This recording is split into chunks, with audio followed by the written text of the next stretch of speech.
We're gonna do a little something different with film and theology tonight, because before we watch the film in question, I need to take you back to 1982. Well, for some of you, I think actually it's the first time. So there are some fresh faces in the room. Not all of us were alive in 1982. But that's okay, because to be honest, I came to this film about a decade later. So even I was not, I was 9 years old. And so I didn't actually get into Blade Runner, something about rated R movies, my mom and dad, until I was, a little bit older. So I wasn't around, nor did I know everything that was going on when this film landed in the cinematic sort of smorgasbord of the early 80s. Fresh off his second film, who knows what Ridley Scott's second film was? 1979. Alien. Ridley Scott, who had previously done television, shorts, videos, took on his third project, came to work for the first time with an American crew, adapting a very bizarre book by science fiction author Philip K. Dick entitled Do Androids Dream of Electric Sheep? Which sounds like a great title. It's sure to bring people into the box office, right? So, what was going to bring people into the box office was the casting of very popular and fresh-faced Harrison Ford, renowned already for playing Han Solo for a few years, as well as then just debuting 1 year before as Indiana Jones. All of this very, very fresh on the landscape. But due to a number of circumstances, Blade Runner was not what anyone was expecting in 1982. Even today, people who watch it are surprised. Like, what? It's not an action movie. And some people watch it and they're like, where was Wesley Snipes? It's like, no, it's not Blade, it's Blade Runner.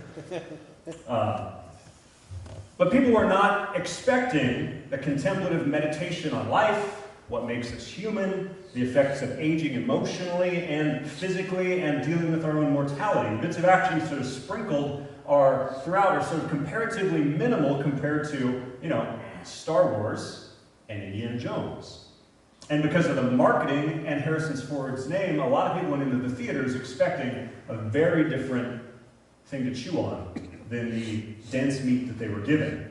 Dick's 1968 novel, Do Androids Dream of Electric Sheep, was written at the height of the Vietnam War, and it was actually a reflection truly of him being haunted by the horrors of Nazi Germany. Philosophical reflection on what it means to be human in an age of mass atrocity. And so a formal commercial director, fresh from shooting Alien in London, an outsider in Hollywood, comes in and had an incredible clash with the cast and the crew, and an arduous all-night shoot for months of grueling work in early 1981, the one particular clash between he and Harrison Ford. By the end of the production, they weren't speaking except when they had to on set. And so it came out another problem for this, and another one of my favorite films of the early 80s, Blade Runner, and another film entitled The Thing, a horror movie starring Kurt Russell. Both underperformed at the box office. Does anyone know why? A tiny little film came out about the same time called E.T. the Extraterrestrial. For some reason, the happy alien decided to just sort of reach out and scoop up all of the box office and make The Thing Blade Runner phone home. Or as I like to call it, E.T. the Overrated Terrestrial. But these other two films are in my top 25 films of all time. E.T. is not. Scott's original edit of Blade Runner went way over budget. A horrendously monstrous budget, which is going to blow your mind, $28 million. Just to put some perspective on the 80s versus the $200 million budgets that we have today. But there was praise for the visual style of Blade Runner. Word of mouth about the film's slow pace and oblique themes quickly caused a decrease in attendance. We didn't have social media, but still word got out. And in fact, since Scott was over budget and running time, the producers actually fired him from the project near the end, made some changes, and it opened to mixed reviews and lukewarm crowds. But it also came out at a very unique time in film history. It was the advent of something else that sort of just came onto the landscape, and that was home video. Right? Not a lot of people prior to this had VHS players in their home. Maybe they rented the pop-top ones. And so home video gave this a whole new life, and it became one of the sort of first of that era's cult classics. It achieved a huge status. And then in 1992, they put out a director's cut. And of course, if some of you are paying attention, then in 2007, a final cut. In fact, there are 5 different versions of the film. Oh, sorry, 7 actually, 5 of which are available to the public. And so, for a film that underperformed, had a messy production, got bad word of mouth during its theatrical release, something happens between then and the 2000s. And I want to go over just some of the things. Guys, so why are we watching this film? Well, Empire Magazine, so let's start in 2007. Empire Magazine voted it the best science fiction film ever made. In 2008, New Scientist readers voted it the best science fiction film ever made. It was voted the 6th best science fiction film ever made as part of the AFI, the American Film Institute's top 10 lists of genres. 2002, the Online Film Critics Society voted it the 2nd best science fiction film ever. Wired Magazine voted it the best science fiction movie of all time. And in 2004, in a poll amongst 60 prominent scientists, The Guardian also voted it the best science fiction film ever. But let's stop talking about science fiction for a minute. In 2000, BBC viewers voted it the 2nd best film ever made. In 2001, Empire Magazine voted it the 16th best film of all time. In 2007, the AFI, the American Film Institute, which gave it a good spot on its sci-fi list, but is notoriously reticent to allow science fiction films into their top 100, gave it 97th greatest film of all time. It's currently ranked the 3rd best film of all time by the Screen Directory, and also in 2007 it was named the 2nd most visually influential film of all time by the Visual Effects Society. In 1993, the movie was selected for preservation in the United States National Film Registry by the Library of Congress, being deemed culturally, historically, or aesthetically significant. So it kind of has that status that every YouTube poster has when they get into a video, and what do they click? First, right? First comment. And in purely aesthetic terms, Blade Runner remains one of the most influential pop culture creations of the modern age. Certainly, as Stephen Dalton with the British Film Institute says, it's one of the most achingly beautiful, sumptuously art-directed films ever.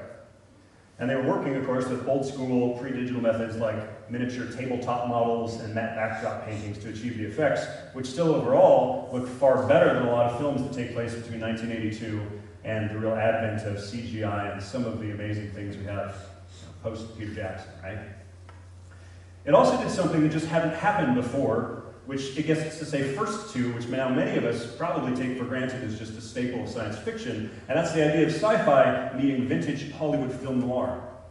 Deckard's trench coat, his gruff detective, it's a clear modern-day twist on Humphrey Bogart or Robert Mitchum. In fact, the actor-screenwriter Hampton Fancher, who wrote the script, wrote it with Robert Mitchum in mind. Of course, the role would go to the younger Harrison Ford, but as one commentator said, the world-weary performance still owes more to the Maltese Falcon than the Millennium Falcon. Let's just take a look at this next piece of video game art, which is not uncommon to be found in a lot of games today. The future landscape, the influx of Asian culture with this sci-fi mix, the femme fatale at the side of the future gumshoe, as the melding of science fiction and film noir, as one commentator said on schmoop.com. So the next time you see some knockoff movie with a noirish detective running around a crumbling yet technologically advanced future dystopia while attempting to track down androids, you know, like roughly 72% of all anime movies, most cyberpunk stories, and at least one tabletop RPG, you'll know what those filmmakers are ripping off. They were ripping off Blade Runner. It can all be traced back visually to Blade Runner. Before that, we pretty much only had 3 kinds of science fiction films. We had space opera, like Star Wars, right? Long time ago, a galaxy far, far away. It's really fantasy in space, rescue the princess. We also had sort of the progressive sci-fi, like Star Trek. right? An optimistic human technological advance, growth and expansion, man then bringing its technological and emotional moral superiority to the rest of the universe. Or we had the devastatingly apocalyptic vision like Mad Max, which had just come out a couple of years before, and some of you might remember The Planet of the Apes, where man is gone, they blew it all up, or it's a complete wasteland. Blade Runner has this weird mesh, this neo-noir and what we call cyberpunk now. It's kind of the Beatles of those things. Now, some people I know aren't big fans of the Beatles, but they at least can look technically and see, well, you know, most of the music I like now really somehow ties back to some things that they invented. That's the Beatles and the Blade Runner kind of share that same idea as cultural catalysts. And the influence of Blade Runner is kind of hard to overstate. In cinema alone, it launched a flood of other Philip K. Dick adaptations, the author, from Total Recall to Minority Report to A Scanner Darkly. The aesthetic and future noir landscapes also influenced Brazil, Strange Days, City of Lost Children, The Fifth Element, 12 Monkeys, Dark City, The Matrix trilogy. Many of those all owe a debt. In fact, more recently, Spike Jonze's movie Her and Alex Garland's Ex Machina also owe a debt to Blade Runner and its source material. Look at this next image, for instance. This is from the movie Serenity, from the series Firefly. And here we see a very similar sort of city vision to what you'll see in the film in a bit, which bears a striking resemblance to the Los Angeles we'll see in Blade Runner. Ronald Moore and David Icke, the producers that reimagined Battlestar Galactica several years back, both cited Blade Runner as one of the major influences for their show and its design. Christopher Nolan cites it as one of his most major influences as a filmmaker. In fact, if you look closely, he had his crew sit down and watch Blade Runner before they crafted Gotham City for Batman Begins. And you actually see thematic elements pepper all three of those movies, if you're paying attention. Other great admirers of the film are Guillermo del Toro, Frank Darabont, and others. And in a far other part of the world, then, head over to Japan, much as one commentator said earlier, much of 80s anime can be traced back to Japanese creatives who fell in love with Blade Runner. In fact, the long-running cartoon series was the AD police hunting androids. They weren't even really trying to hide it. They just changed Blade Runner to the AD police, and they had a related series called Bubblegum Crisis, and the hero team moonlighted also as a music group, literally calling themselves Pris and the Replicants, which are two terms which you will get to know shortly. This led also then to the creation of the anime Ghost in the Shell, which might sound familiar because now this same type of landscape has come back to us this year with the same movie title with Scarlett Johansson. So, Blade Runner accomplished quite a bit that has lasted, or perhaps predicted, as what one phrased as political and technological prophecy. I use that word a little more carefully here. Blade Runner presented us with what we call, quote, industrial imperialism, a dystopic world run and owned by corporations. And in a recent Guardian article, Michael Newton wrote, one of the great good guesses Blade Runner made about the future is that it would not be run by governments, but corporations who would really run things. Indebtedness to commercial power depersonalizes the people in this film and the replicants. They're all dispensable workers. It's also been claimed, by the way, that the companies featured in this film were somehow cursed because they either folded or disappeared after being featured in Blade Runner. Pan Am was featured, and it was one of the biggest airlines in '82 when Blade Runner was released, but fast forward 9 years and it goes bust. Atari, which you'll see prominently, had 70% of the US market at the time, also went bust in the late 80s. In fact, the Atari we have now is not the same firm at all, just borrowed the name. Cuisinart, although they are still around, 8 years after Blade Runner hit the screens, they filed for bankruptcy. And Coca-Cola, arguably the most famous company advertising in the film, shortly after this gave us New Coke.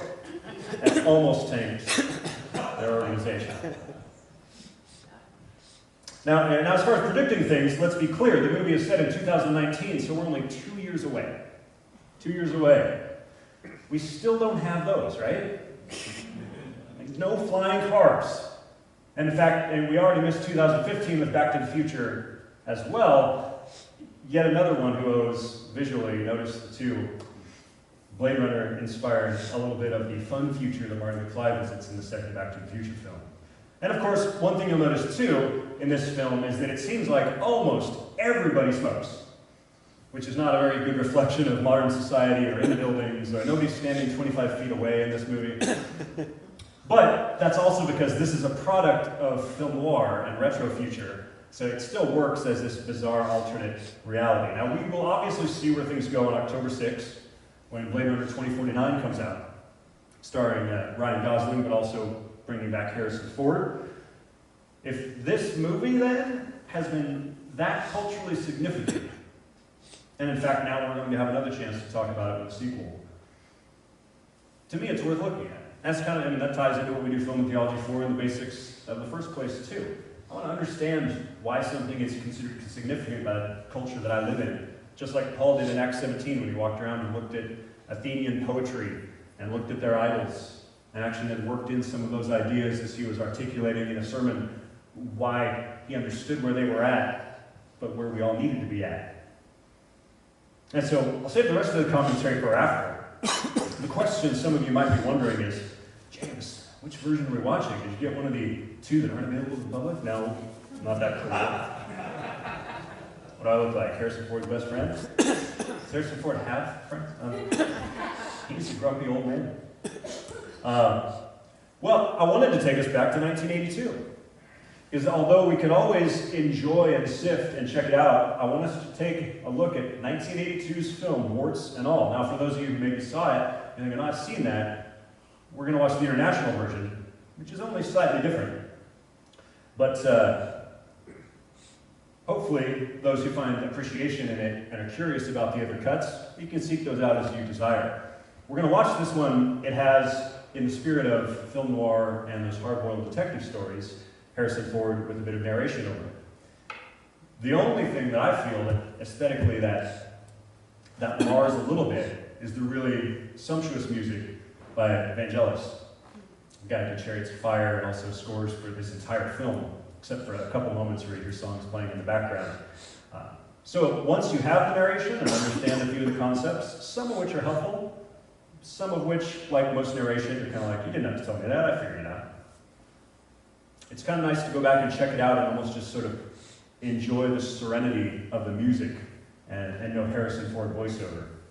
But tonight, we're just going to take it as it was, as people would have walked into a theater and walked out going, what did I just watch? The only thing that we're going to miss is in the middle of the film, as some of you know, who's never seen it? Only a small handful. In the middle of the film, Ford is in a place with exotic dancers, and for several of the films, for several moments in the film, these scenes are filmed with more vague, obscure shots. In fact, a couple characters in some vague shots, they're actually wearing skin-colored bodysuits. So there's about 20 seconds, however, where Ridley Scott, oddly when you think of the context of the conversation, he just decided to throw some very gratuitous up-close nudity at you. And so we are going to do some creative editing because you bring somebody into the space of your own home, you're entertaining them, and you know them, that's one thing. Standing here in our church space didn't seem appropriate to my sensibilities, elders, deacons either, so there will be a light 20-second space of creative editing, so when you hear the dialogue, but it goes to some still shots, don't freak out, that's intentional. Unless then we announce, no, something's wrong with the disc, and it wasn't intentional.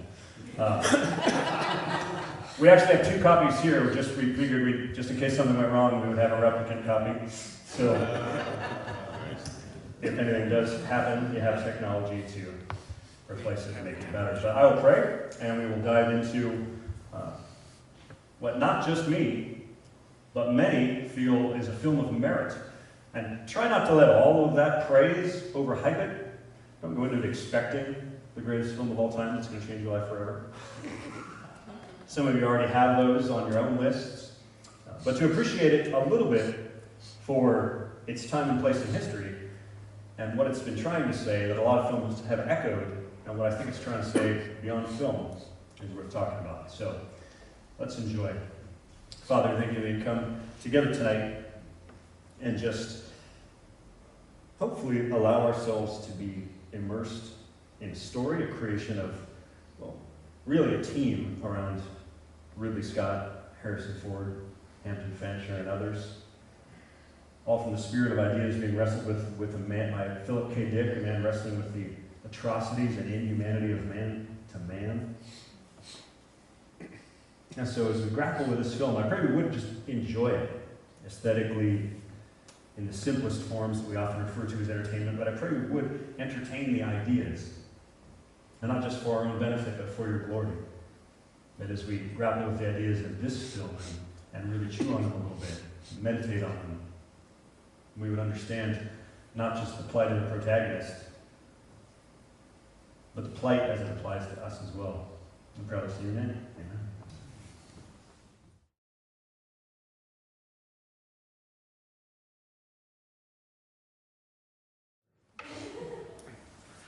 Everybody in Blade Runner is haunted by mortality, and not just the replicants, as we see, and not even just on that side of the camera either. Initially reluctant, Ridley Scott actually agreed to direct the movie after his older brother Frank died of cancer, reasoning it would be for him a quick fix and a distraction emotionally. And in March 1982, although he had sat down and watched the first 20 minutes, incomplete, Philip K. Dick, the author of Do Androids Dream of Electric Sheep, would have a fatal stroke at age 53 and never got to see the finished movie adaptation of his book. So in some ways, Blade Runner is drenched as the rain punctuates in death. And a dark vision of the future, obviously. Even the final cut, though, ends on a cautiously hopeful note. I'll talk about the later cut in just a second, but there's an idea that mortality is inevitable, but before it comes, empathy and trust and love, as we see in the characters at the end, is possible, even between human and android. Now, how does it actually end? You see them heading toward the elevator, and as the doors to the elevator close in Ridley's desired cut, that's where it ends.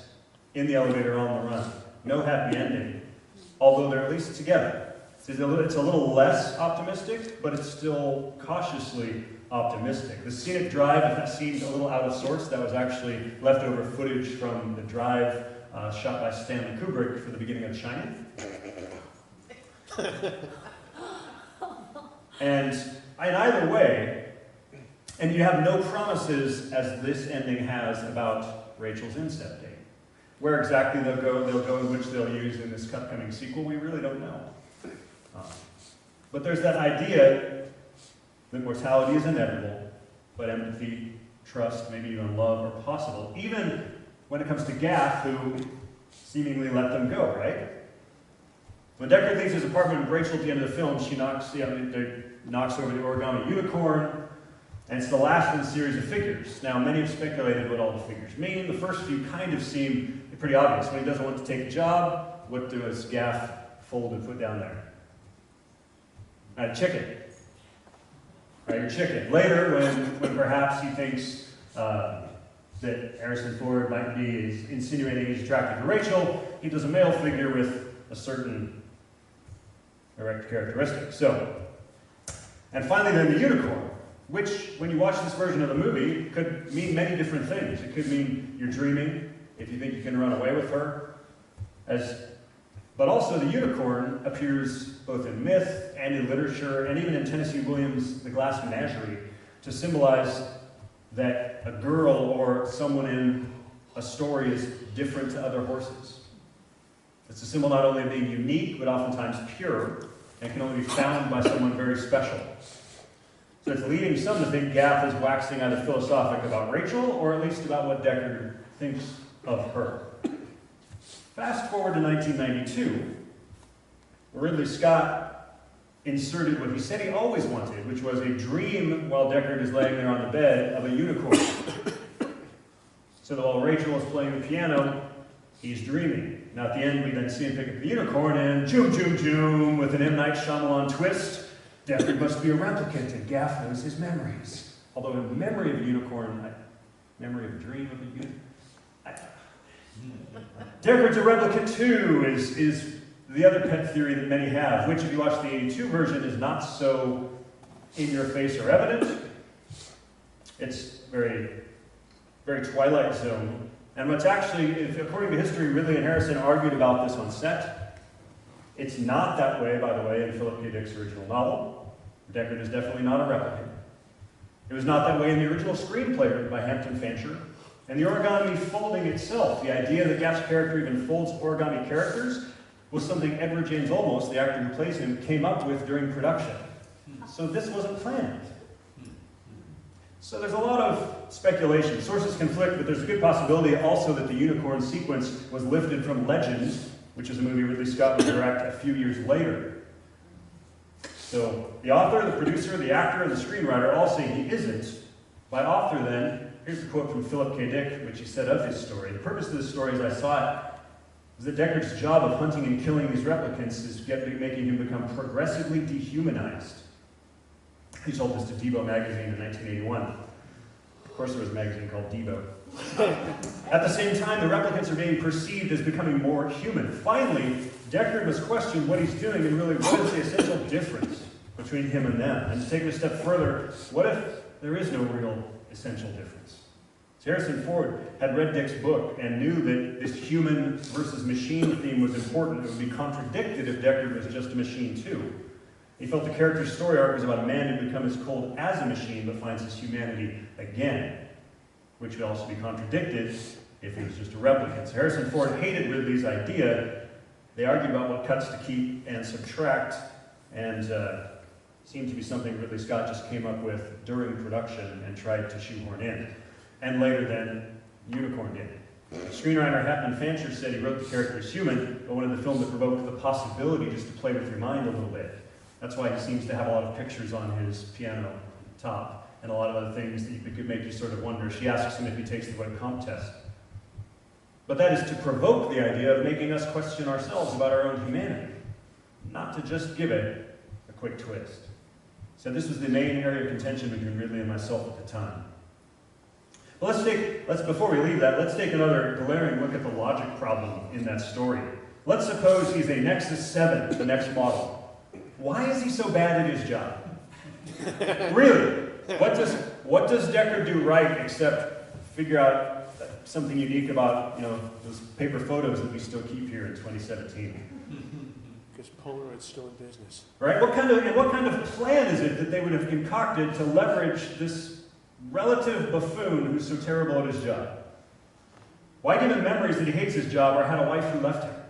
Why is he less equipped than the Nexus 6 folks? And I'm not just talking about strength, that might be a giveaway if they were experimenting on him, but he only manages to kill 2, and the women, right? And barely. He almost loses Zora, shoots her in the back, fumbles around with Chris, and he would have died at Leon's hands unless one of the other replicants hadn't saved him, right? So he's saved by one of the replicants, then saved again by Roy. This would have just ended horribly. He's so fragile that he then falls for the final replicant and runs away with her. All right, so, yeah, good plan, police force or Tyrell. Oh, that's right, he failed to stop Tyrell from dying. So, sometimes you come up with a twist for your movie that kind of makes the logic make less sense than Zemo's plan in Civil War. But why, and who would be overseeing this replicant cop program, and so poorly at that? That guy needs to be fired. Maybe directors shouldn't mess with the story to add their own illogical twist. Because at the end of the day, the pivotal scene, they're on a rooftop together. And if it's just 2 replicants musing together, something very poignant is lost. The question is, has a bridge actually been built, a connection made?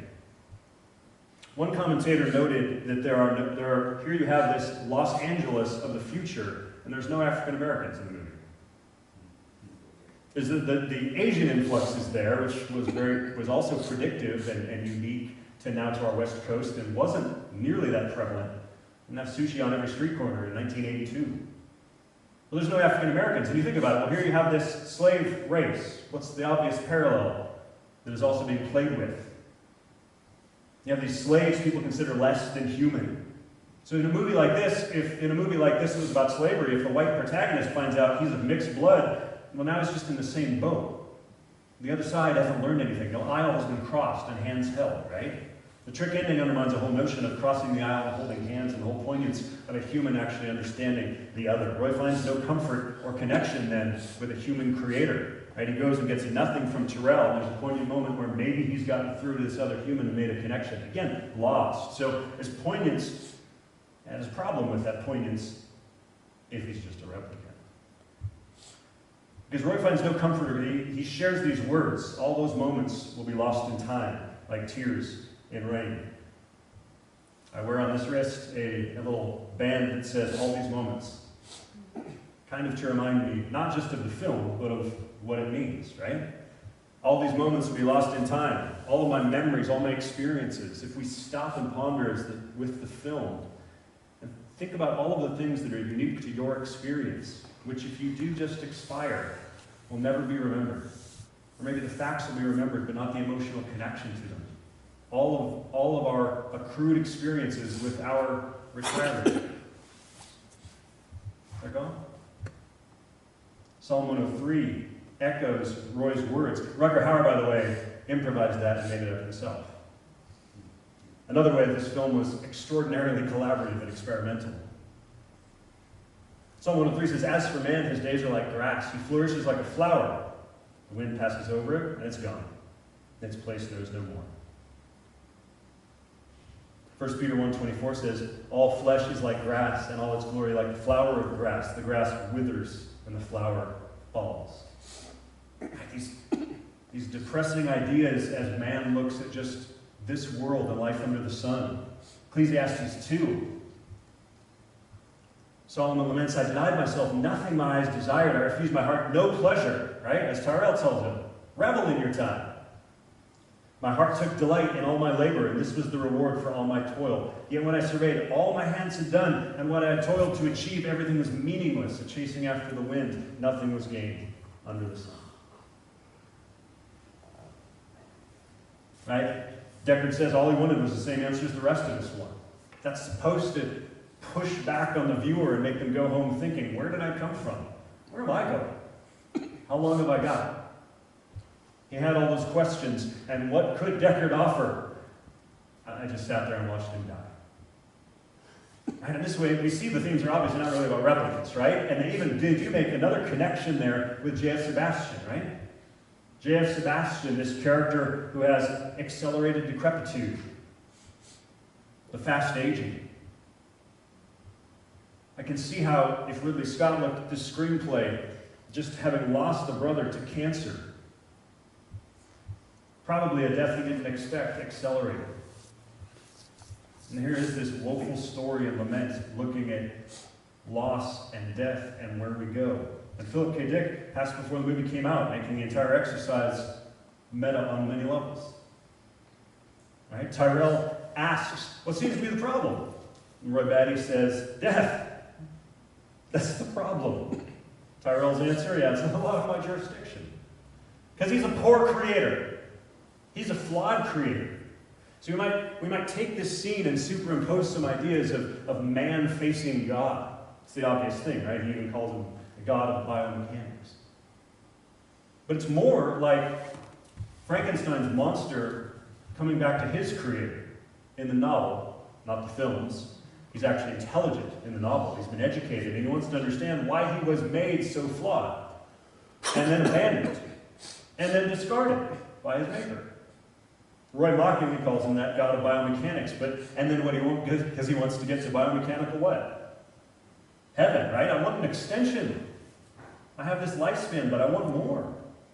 More life. And depending on how you hear that slurred word, he either says father or another F word. Right? The film first presents Roy Batty as one commentator said, a Luciferian angel, straight out of Milton's Paradise Lost. He's called the prodigal son. He actually he begins with a quote by he misquotes William Blake, saying, "Fiery the angels fell, deep thunder rolled around their shores."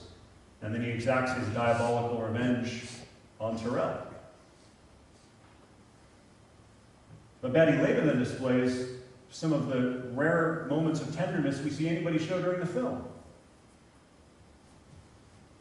Right? We see Deckard wrestling with a replicant in a rough scene and an exchange of kisses that is almost unnerving in an age where we want to talk about things like date rape and forcing someone to stay. Right? But when Chris is dead, we actually see real emotion. In the final rooftop battle, he ultimately then chooses to save Deckard. He has superior strength. It's fading, right? He jams the nail through his hand to sort of keep his failing internal systems going just a little bit more. It's all starting to sort of paralyze. And so then he actually transitions, as a guy from the British Film Institute said, he goes from symbolic devil to Christ-like figure, giving us the fullest expression of his humanity by letting a dove go and showing mercy toward Deckard. He's gone through a crucible, and for Roy, those things have taught him compassion instead of just making him an unreflective killer. Ridley Scott said, you're kind of rooting for both of them, Scott, but you're really feeling tragically concerned and sorry for the replicants. The dove actually is the traditional image of the spirit or the soul, something the replicants aren't supposed to have. But you have this image, well, honestly, something that today atheists and materialists don't think we have either. But Roy manages to sort of contradict the Tyrell Corporation. He demonstrates he has a soul by showing mercy, by manifesting something that he wasn't programmed with, refusing to kill him, then releasing the white dove like an image of his soul rising to biomechanical heaven, I guess. Also not in the original script, Rutger Hauer suggested the dove. See, and that's why I don't need Deckard to be a replicant, because the film already has a dramatic twist, and that's that as you begin to watch, especially then in the third act, you realize, here's the twist. The protagonist realizes he's the antagonist. I don't need a Twilight Zone twist of Deckard realizing something about himself. Well, he already has. He's already laboring under this idea that what he's doing is wrong, but he's still complicit. Right? He's better to be taking him out than to be a victim. Better be on the right team, even if what I'm doing is wrong. Doesn't make me feel any better, he says, about shooting a woman in the back. He's disgusted by what he's doing, but keeps doing it anyway. Sounds familiar? Roy tells him quite an experience to live in fear, isn't it? That's what it's like to be a what? A slave. Now, obviously, Roy Priss, he's not a great Christ figure because he's far from perfect. But he's seeking a way to escape slavery. He's trying to find a way to stay alive with literal fatal genetic shackles bound to him with his expiration date. Roy's vengeance is wrong, but I can sympathize with his plight more than I can sympathize with Deckard's callousness.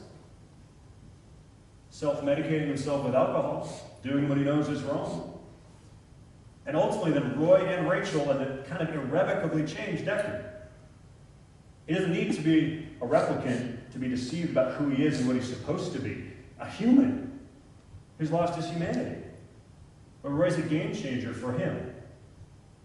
He dies, but his death leaves a mark.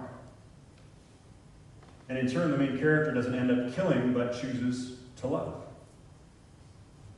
One commentator said, with all the religious symbolism, it triggers a sense of martyrdom when the audience is able to feel sympathy for Roy in his attempt to prolong his life, which in itself is a very human want. That's what makes the decaying, creepy world of Blade Runner kind of familiar to me. Right? We see this idea, by 1982, and they're predicting, climate change and all sorts of other crazy things. It's kind of interesting. Great conversation we're going to have tonight. Extinct animals, now they're all artificial. But Tyrell is a poor parallel for God. Right? At first you kind of see Roy, maybe he's sort of a Lucifer character, and he's sort of, Lucifer coming back to his maker, sort of the enemy of God. But Tyrell really is a better parallel for the devil. In fact, biblically we're told there's a ruler of this world who acts like God, but isn't. Ultimately impotent, powerless. He's so flawed, he's frail, he has glasses. Like, they go out of their way to magnify that this creator is powerless. He's even made people believe false things. Think about that with Rachel. He's made people believe false things. Deckard has that great line where he looks at Tyrell. He's like, how can it not know what it is? Is there something here for us to ponder as we consider the main characters and the plight and the character of Rachel as one of the number of main characters that we can count on our fingers? How can we not know what we are? Rachel was made. She has a maker and a designer, but she's been given this convenient story to sort of deceive her. Right? Terrell even says, we began to recognize in them a strange obsession. After all, they're emotionally inexperienced. With only a few years to store up those experiences you and I take for granted, if we create a cushion or a pillow for their emotions, consequently, we can control them better. Right? I can look at this with humans in two different ways. I'm sure some people would say, that strange obsession that we have, where do we come from? Why are we here? One could suggest that cushion or that pillow is religion. Right? That's kind of the mantra of the atheist. They call it a crutch. Terrell would call it a pillow. Let's give them some fake cushion. But what if we turn that around? Blade Runner kind of does that too, right? Rachel's character is suffering from a delusion of origin, cushioning her from the realities that she has a maker and the implications that accompany it. That's a question we have to ask ourselves as I think about it and ponder the implications of a movie like Blade Runner. Do we have a story-formed narrative for who we are that placates us, provided we don't take a really hard look at it, and doesn't really satisfy? Right? Okay, evolution, no maker, no real purpose. I get to make up my own truth and live my own life, but I wasn't designed. Thank goodness. To a lot of people, that sounds good. Rachel delusion is better than the God delusion. Above all, Tyrell might say, well, when we apply this to people, right? We're emotionally experienced with only a few years to store up our experiences. I mean, what's 85 really in the scheme of the universe? Like 4 years just magnifies our problem. Less than a century, right? I get to store it all up. But if this life is all there is, then I'm no different than Roy. My mortality is no different. I could just say the numbers are different. Eventually they're lost, like tears in rain. Or when we survey all what our hands have done and what we've surveyed and toiled to achieve, we're gone. You understand the tears in rain thing, right? Tears have meaning. Tears have purpose. Tears have emotion. They're not just precipitation, but in the weight of a ton of precipitation, they don't matter anymore. They're just mixed in. They're gone. Meaning we might ascribe to our tears is lost in the rain of meaninglessness if that's all the universe is. The same truth applies to Deckard, to a human, to us, everything. Deckard is saved by Roy, but when you think about it, that's only a reprieve. What's he got? Apparently at least 30 years, because we have Blade Runner 2049. I get it. But on a long enough timeline, we all have an expiration date. I love this too. This is like, for me, that's the ultimate hang in there kitty poster. Right? All of us, eventually, the fingers slip and we shuffle off this mortal coil. And so the film makes a main character meet his maker. Right? So it's not an easy thing to meet your maker. Charles, like, I'm surprised you didn't come here sooner. What can I do for you? Can the maker repair what he makes? In the case of Elton Terrell, the answer is what? Nope. As far as makers go, he's wanting. He's a father without compassion. But if we read that passage again from Psalm 103 about flowers fading, but we actually read the surrounding context, it says, as a father has compassion on his children, so the Lord has compassion on those who fear him. For he knows how we are formed. He remembers we are dust.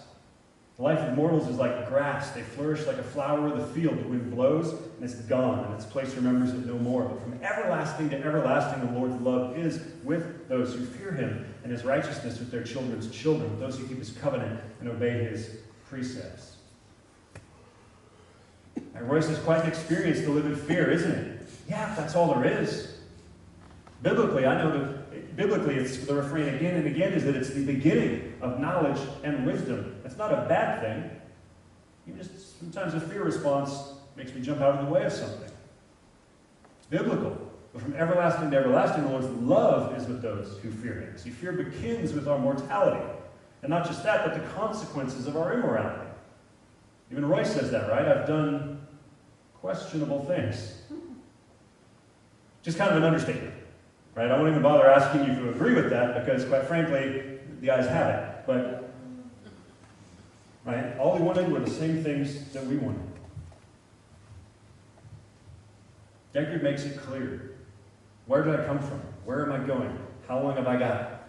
If we reread 1 Peter's words about the fading glory, and again with the surrounding context, we get more promise.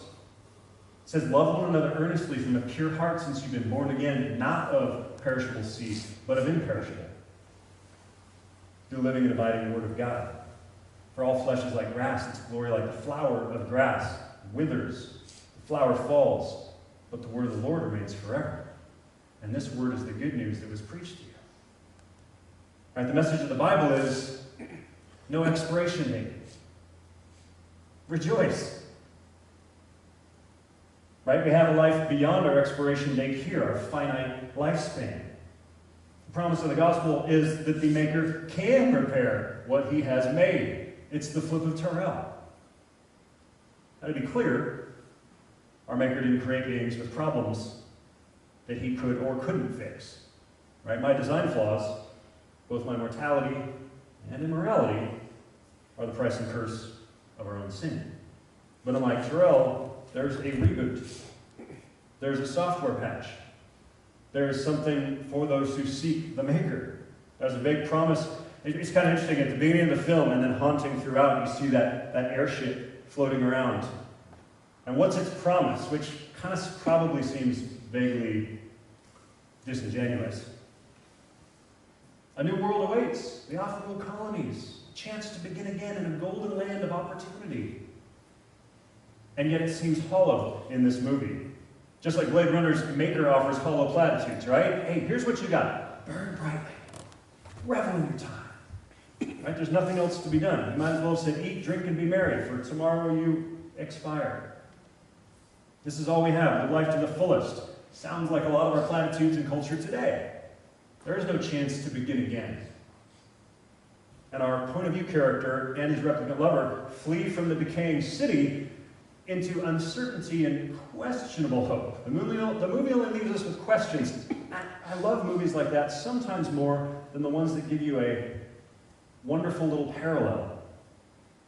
Because a film can't bring lasting catharsis or real truth. I love the provocation that leads to questions and conversations. When I see a fabricated human facing an unsatisfying creator, when I see a woman's world crumble for the first time when she finds out her truth is false, when I see someone longing for more than life under this sun, and that all his experiences won't be washed away forever. That's the question, right? All these moments. Do they have any ultimate, transcendent, objective point? Does that change the way then that I live each of them? It drives me to consider what it means to meet my Maker, to shed uncomfortable or comfortable falsehoods, and to determine if there's hope beyond all the moments.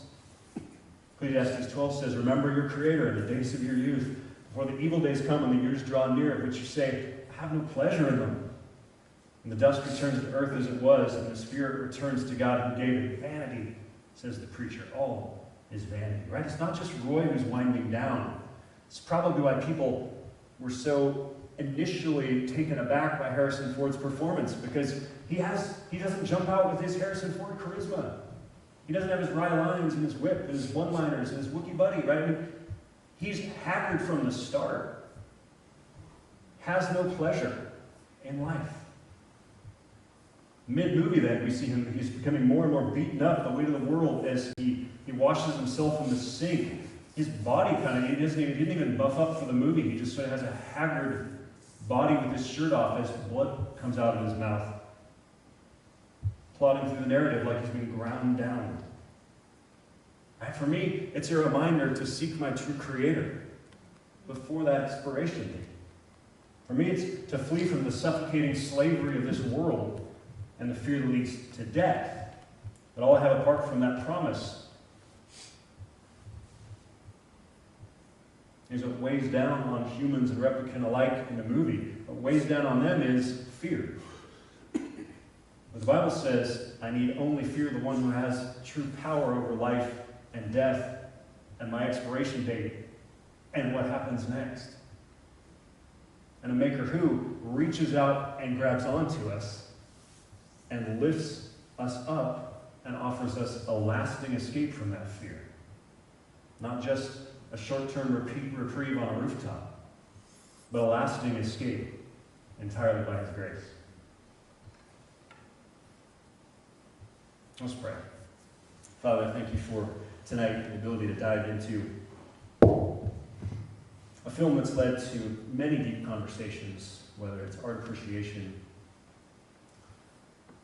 narrative, argumentation. But God, I do thank you that we have the opportunity, many of us in this room, many of us in this country, many of us around the world, of looking up and not just hearing a hollow promise of a chance to begin again, and not just having the answers of earthly makers that say there's nothing more, but a promise that goes far beyond that. A promise that can make us put down the bottles and the self-medication, see and experience true love, trust that there's more, and like the characters in this ending, once again have authentic smiles on our faces, knowing that if there are things chasing us in your story, if we're in you, they don't catch us, and they don't prevail by your grace. Amen.